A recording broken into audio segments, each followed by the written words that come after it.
It's time for disruptors, and AI certainly was the biggest disruptor of 2024. And we saw many stocks benefit from the AI revolution, of course. Outside of NVIDIA, one of the big beneficiaries, Palantir. George Sillis is with us, senior markets correspondent, taking a look at Palantir, which is up over 300% in a year. Incredible big winner of 2024. What drove this rally for this name?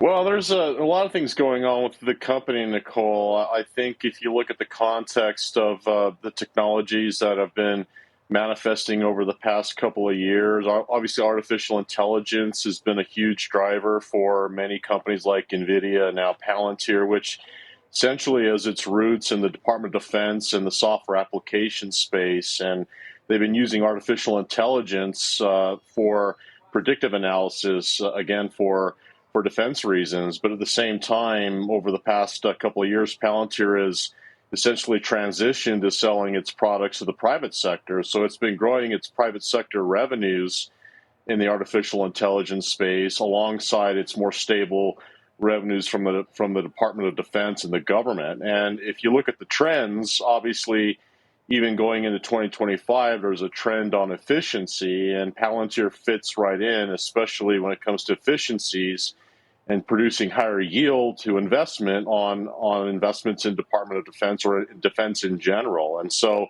as, of course, the next year rolls out or rolls along, there's going to be efficiencies that are going to be utilizing Palantir's technologies, both in the private sector as well as in the public sector. And the company's been growing its sales by over 20%. It's been growing its earnings. If you look at earnings last year, it was consecutively positive.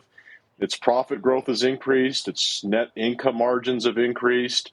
And its price really reflects the growing demands for artificial intelligence, as well as the diversification of its customer base.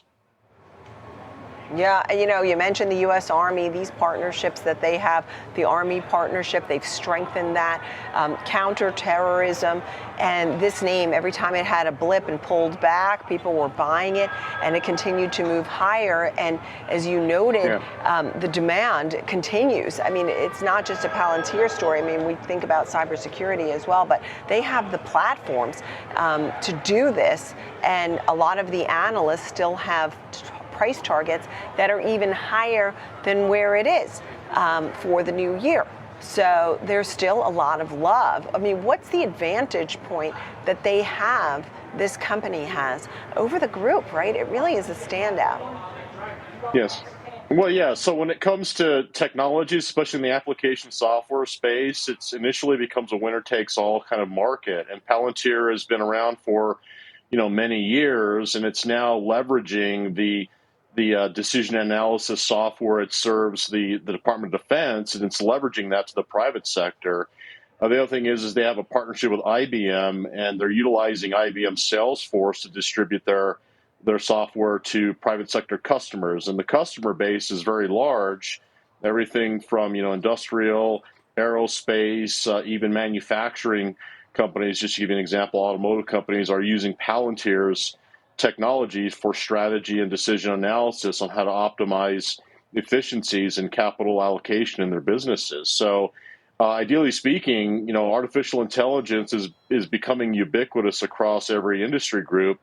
And Palantir basically has had a sort of de facto or unofficial first mover advantage in this space. And they've been utilizing what they developed for the U.S. government now for the private sector. If you look at the revenue base of the private sector sales, it's nearly 50-50 now, where the majority, of course, over time had been really the public sector sales to the Department of Defense. And obviously, their technologies have been growing. The other thing is in the next year, there also may be more of a favorable environment from a regulatory standpoint attributed to AI deployments across the economy.